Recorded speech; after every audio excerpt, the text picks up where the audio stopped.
Чи замислювались ви, що український степ – це не просто рівнина, а океан, де хвилі застигли у формі велетенських пірамід? Це не земля, це пам'ять самих богів, закарбована в курганах. Сьогодні вони розкриють свої таємниці саме вам. Тисячі насипів розкидані по нашій землі, від Полтавщини до Херсонщини, від Дніпра до Дону.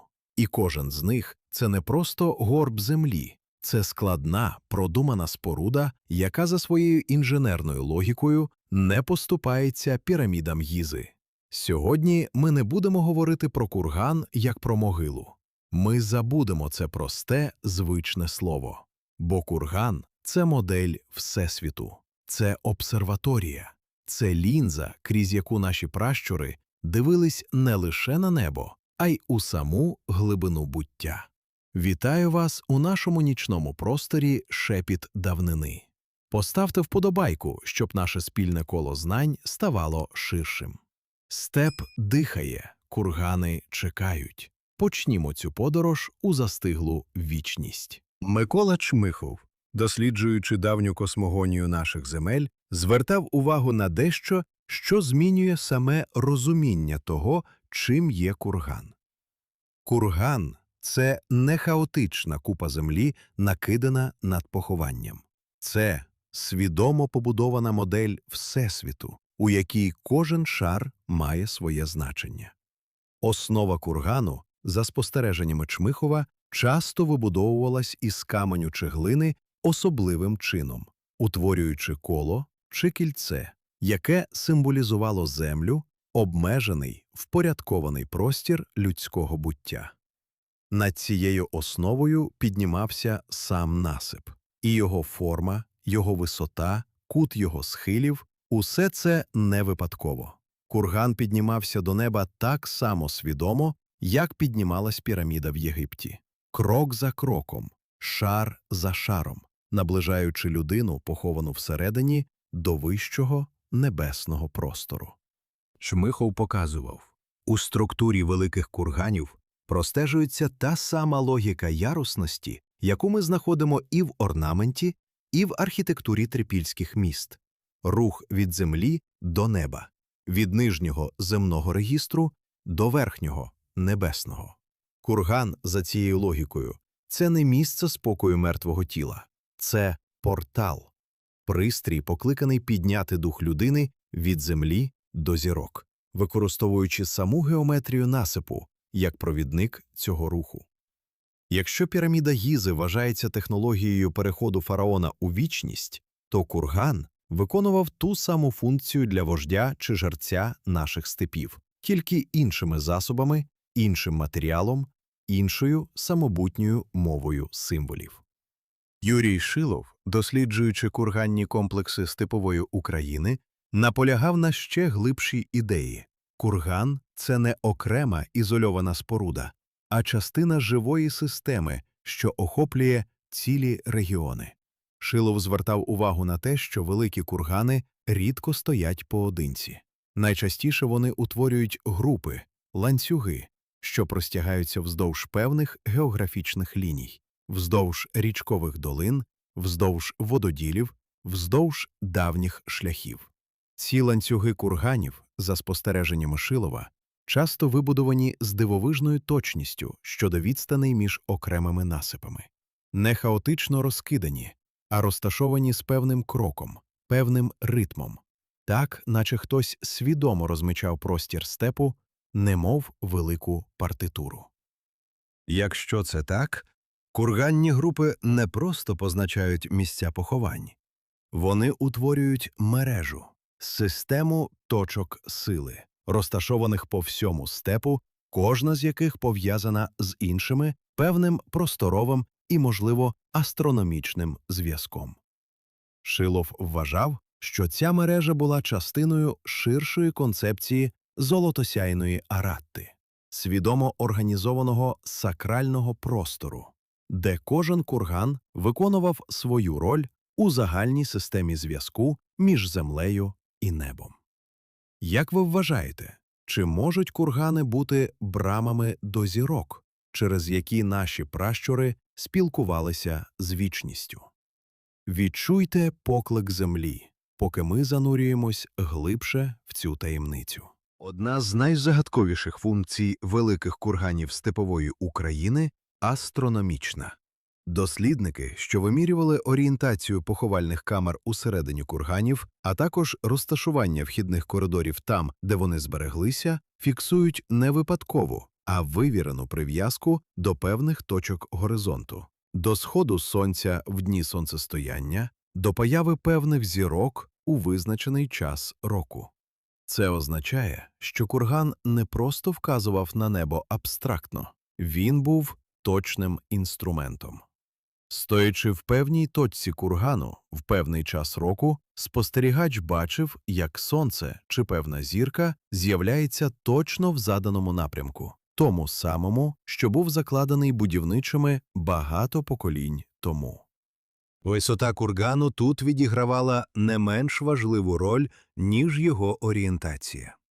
Піднявшись на вершину великого насипу, спостерігач отримував огляд горизонту на багато кілометрів навколо.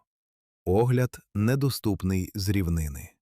Це перетворювало курган на природну, штучно створену обсерваторію, з якої можна було спостерігати за небом із точністю, неможливою для людини, що стоїть просто на землі. Уявіть на мить давнього жерця, що піднімається на вершину кургану напередодні важливого астрономічного явища. Він знає, сьогодні вночі чи на світанку певна зірка з'явиться точно там, де вказує вісь насипу під його ногами. Це знання, закладене в саму архітектуру споруди, передавалось через покоління без жодного письмового тексту, лише через саму форму землі. Є ще один вимір розуміння кургану, який виходить за межі суто астрономічної функції. Вимір, який Шилов та інші дослідники сакральної географії степу описували через поняття фокуса, лінзи, точки концентрації сили. Курган, за формою нагадуючи природну гору чи пагорб, але бувши насправді витвором людських рук, створював у ландшафті штучну точку концентрації. Місце, де за уявленнями наших пращурів сходились лінії сили, що пронизують землю. Це не обов'язково слід розуміти буквально, у фізичному сенсі. Але психологічно, символічно, курган справді діяв як лінза. Він збирав увагу, збирав погляди, збирав присутність людей з цілого регіону в одній конкретній точці простору. Коли плем'я чи рід зводили курган, вони не просто ховали свого вождя. Вони створювали новий центр тяжіння для всієї спільноти. Місце, куди поверталися знову і знову. Для обрядів, для клятв, для важливих рішень, для передачі знань наступним поколінням. Курган ставав фокусом пам'яті роду, так само як лінза фокусує розсіяне світло в одній точці.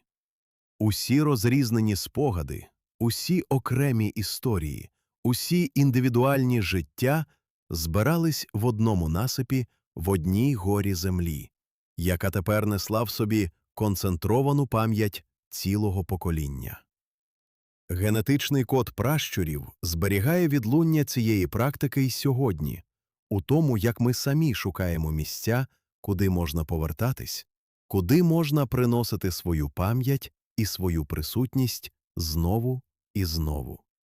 Спробуємо зрозуміти масштаб інженерної роботи, яка стояла за спорудженням великого кургану. Найбільші кургани степової України, а таких налічуються десятки, сягають висоти 20 метрів і більше, з діаметром основи, що може перевищувати 100 метрів. Для спорудження такого насипу потрібні були десятки тисяч кубічних метрів землі, перенесеної вручну, кошиками, волокушами, без жодної сучасної техніки. Але масштаб – це лише перший рівень складності. Дослідники, що розкопували курганні насипи, фіксують всередині складну шарувату структуру. чергування різних типів ґрунту, прошарки глини, каменю, іноді деревного вугілля. Кожен шар покладений у певному порядку, з певною метою. Ця шаруватість – не випадковість будівництва. Це свідома технологія, яка забезпечувала стабільність споруди на тисячоліття, захист внутрішньої камери від вологи та руйнування, і водночас символічне значення кожного шару, що повторювало ту саму логіку ярусів, про яку ми вже говорили, коли обговорювали структуру Всесвіту. Валентин Даниленко, аналізуючи курганні комплекси, звертав увагу на те, наскільки точно давні будівничі розуміли властивості різних матеріалів. Глина утримувала вологу трохи далі від центральної камери. Камінь стабілізував схили. Певні породи ґрунту, покладені шарами, забезпечували насипу здатність простояти тисячі років, не втрачаючи форми. Це не примітивне копання землі. Це точна, продумана інженерія, розвинена задовго до появи писемних будівельних трактатів. Михайло Грушевський у своїй фундаментальній праці про історію нашої землі приділяв увагу тому, яке місце кургани займали не лише в давнину, а й у пізнішій народній пам'яті, аж до його власного часу. Грушевський зазначав, навіть тоді, коли конкретні знання про будівничих того чи іншого кургану давно загубились у часі, сам народ продовжував ставитись до цих насипів з особливою повагою, майже побожністю. Кургани оточувались легендами. Про них складали перекази про заховані скарби, про давніх богатирів, про духів, що охороняють це місце. Ця жива, безперервна повага, за словами Грушевського, сама по собі є свідченням того, наскільки глибоко курган вкорінений у колективній, майже генетичній пам'яті нашого народу. Навіть не знаючи точних імен чи дат, звичайні люди, що жили поруч із курганами покоління за поколінням, інтуїтивно відчували – це не просто горб землі. Це щось важливе. Щось, що заслуговує на повагу, обережність, а іноді й острах. Грушевський бачив у цьому підтвердження безперервності духовної традиції. Те, що було закладено творцями курганів тисячоліття тому, продовжувало резонувати у свідомості їхніх далеких нащадків, навіть тоді, коли пряме знання про первісне призначення споруди вже давно загубилось. Поставте вподобайку, якщо відчуваєте цей зв'язок поколінь прямо зараз, слухаючи цю розповідь. Наталя Яковенко, аналізуючи давню середньовічну історію нашої землі у ширшому контексті, звертала увагу на те, наскільки довго і наскільки різноманітно курганна традиція проіснувала на наших теренах. Це не була одноразова, короткочасна практика однієї культури. Кургани зводились представниками різних археологічних культур протягом тисячоліть. Від найдавніших степових скотарів до скіфів, від сарматів до пізніших кочових народів, які приходили на ці землі вже в історичну епоху. Яковенко підкреслювала, ця тривала, майже безперервна традиція курганного будівництва є унікальним явищем, яке робить наш степ живим музеєм під відкритим небом, де кожен шар землі, кожен насип оповідає про іншу епоху, іншу культуру, іншу спробу людини осмислити своє місце між землею і небом. Це перетворює степову Україну на щось значно більше, ніж просто територію з окремими цікавими пам'ятками. Це безперервний літопис, написаний не літерами, а формою землі, шарами насипів, що накопичувались століття за століттям, тисячоліття за тисячоліттям. Яковенко порівнювала цю ситуацію з великими некрополями інших давніх цивілізацій, підкреслюючи – за густотою, за різноманітністю, за тривалістю традиції, курганні поля степової України не поступаються найвідомішим некрополям світу, включно з долинами пірамід Єгипту. Просто про це говорять значно рідше. І сьогодні ми починаємо виправляти цю тишу. Придивімось уважніше до самої форми кургану. Чому саме конусоподібний насип, а не будь-яка інша форма?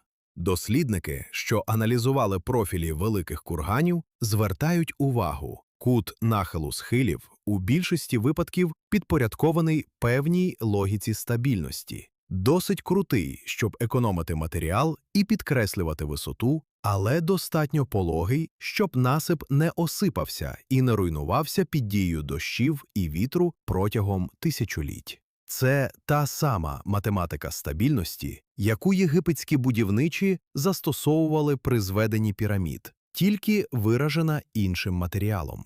Земля і глина, на відміну від кам'яних блоків, вимагають іншого кута нахилу, іншого розподілу ваги. І давні будівничі степу, судячи з того, як довго стоять їхні насипи, чудово це розуміли. Чмихов звертав увагу і на те, що форма кургану – не просто утилітарне розв'язування інженерної задачі.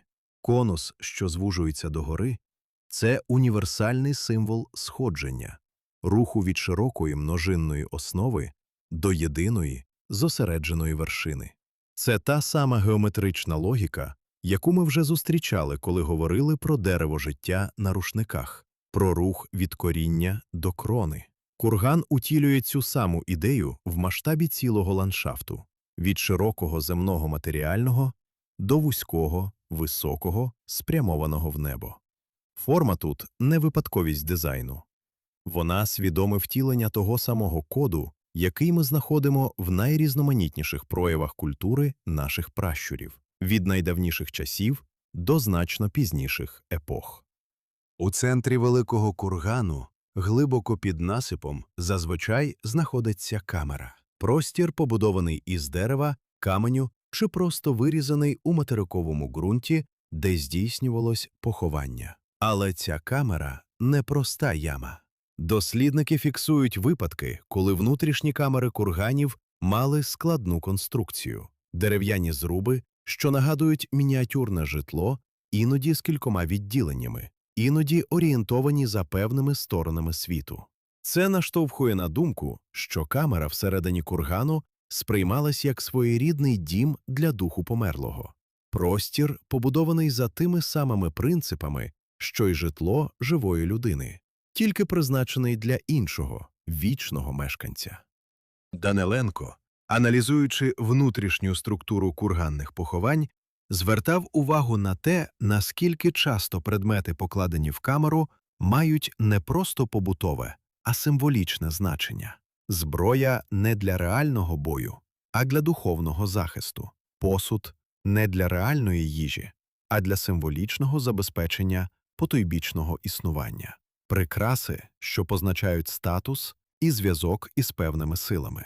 Камера кургану, за цією логікою, це своєрідний портал, місце переходу, ретельно облаштоване так, щоб дух померлого міг гідно і безпечно здійснити свою подорож від земного існування до того, що лежить за його межами. Це серце кургану, прихована точка, навколо якої вибудовується весь величезний насип землі. Так само, як приховану погребальну камеру фараона оточують мільйони тонн каменю в єгипетській піраміді. Ми вже говорили в наших попередніх розповідях про генетичний зв'язок сучасних українців із населенням, що жило на цих землях тисячоліттями. Сьогодні додамо новий вимір цього зв'язку. Вимір, пов'язаний саме з відчуттям простору, з тим, як ми самі, не замислюючись, реагуємо на вигляд великого кургану серед степу. Чому, проїжджаючи повз давній насип, багато хто з нас відчуває мимовільний трепет, зупиняє погляд, іноді навіть уповільнює крок? Це не випадкова цікавість туриста. Це, можливо, той самий резонанс, про який ми вже говорили в розповіді про перше письмо людства.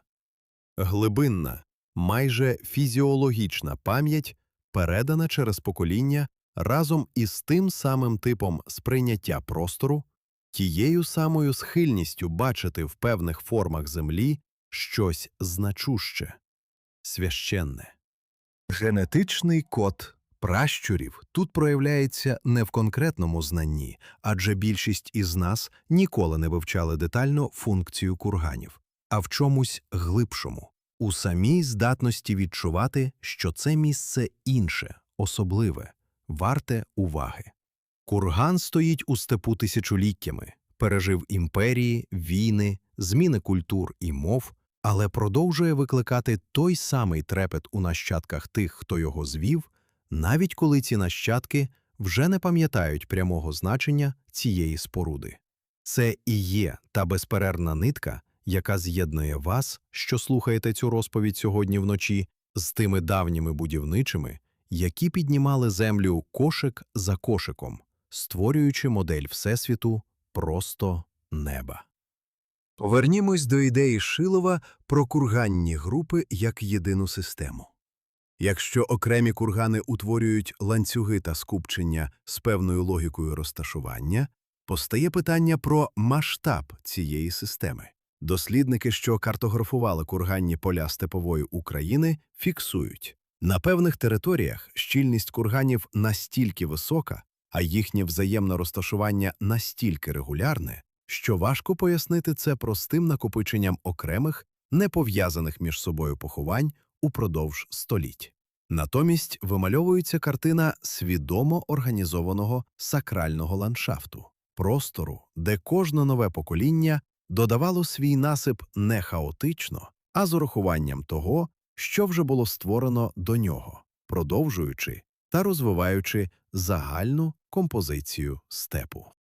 Це перетворює цілі регіони степової України на щось на кшталт величезного, розтягнутого в часі просторі архітектурного ансамблю. Ансамблю, який будувався не одним поколінням за одним планом, як єгипетські піраміди, а багатьма поколіннями протягом тисячоліть, кожне з яких додавало свій рядок до спільного, величезного тексту, написаного мовою землі. Чи можемо ми сьогодні прочитати цей текст повністю? Навряд чи. Але сам факт, що такий текст існує, що він настільки масштабний і продуманий, сам по собі є свідченням глибини та складності духовної культури наших пращурів. Культури, яка не поступається жодній з найвідоміших давніх цивілізацій світу. Зупинімось на мить. Відкладімо теорії й гіпотези. І просто відчуємо. Уявіть ніч у степу. Місяць високо в небі, і його світло лягає на пологі схили давнього кургану, що височіє серед рівнини. Трава шелестить під нічним вітром. Тиша тут інша, глибша, ніж будь-де. Ви підходите до підніжжя насипу, кладете долоню на землю, вкриту травою, і відчуваєте, що під цією травою, під цим тонким шаром сучасного життя, ховається щось значно давніше. Шари землі, покладені руками яких давно немає, з наміром, який пережив тисячоліття. Ви піднімаєтесь на вершину. Звідси степ розкривається на всі боки. Темний, безмежний, з рідкісними вогниками далеких сіл на горизонті. Те саме небо, ті самі зірки, які бачив жрець, що стояв тут тисячі років тому, спостерігаючи за сходом певної зорі в призначену ніч. Ви стоїте в тій самій точці, у тому самому фокусі, де сходились лінії давньої обсерваторії, давньої лінзи сили. І на мить ви відчуваєте себе не окремою, ізольованою людиною 21-го століття, а черговою ланкою в довгому ланцюгу тих, хто піднімався на це саме місце, щоб подивитись на те саме небо. Наостанок варто поставити питання глибше за архітектуру й астрономію. Чому взагалі людина тисячоліття тому вирішила, що варто підняти над померлим цілу гору землі? Відповідь, яку пропонують і Шилов, і Чмихов, полягає в тому, що курган – це не лише технічний інструмент чи обсерваторія. Це вираження найглибшої людської потреби – перемогти забуття.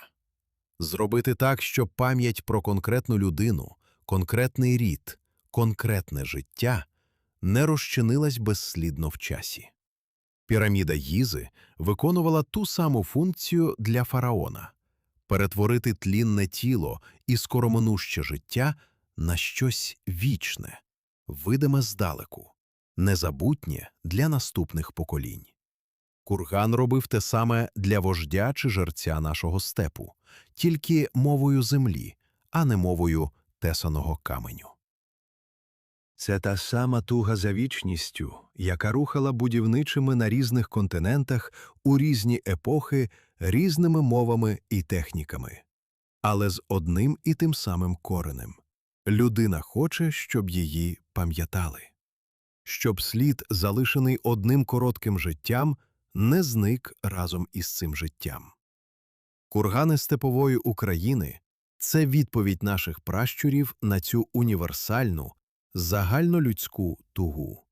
Відповідь гідна стояти поруч із найвеличнішими некрополями світу, хоча про неї говорять значно тихіше, ніж про піраміди далекого Єгипту. Сьогодні ми пройшли довгий шлях. Від погляду на курган як на просту могилу до розуміння його як моделі Всесвіту, обсерваторії, енергетичної лінзи, порталу між землею і небом.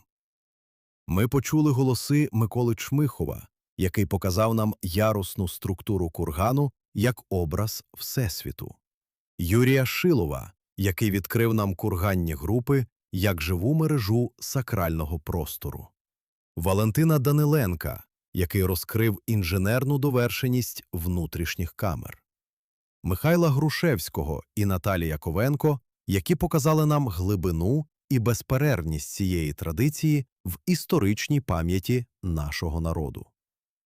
Кургани – це брами до зірок, через які наші пращури спілкувалися з вічністю. І ці брами й досі стоять серед степу, чекаючи, коли ми знову навчимось їх бачити не як прості горби землі, а як велич, рівну пірамідам. Засинаючи сьогодні, уявіть ще раз цей безмежний степ, усіяний насипами, що піднімаються до неба, наче застиглі хвилі величезного Тихого океану. Кожна хвиля – пам'ять, кожна вершина – портал. Кожен курган – тиха, велична розмова людини з вічністю, яка триває вже тисячоліття і яка продовжується сьогодні, коли ви слухаєте цю розповідь. Поставте вподобайку, якщо ця розповідь торкнулась вашого серця. Підпишіться на канал «Давня історія України. Шепіт давнини», якщо ще не підписані, щоб ваша душа завжди знаходила шлях до істини. Напишіть у коментарях, з якого ви міста чи країни та котра у вас зараз година. До зустрічі у наступному відео. Бережіть себе і свою землю. Слава Україні!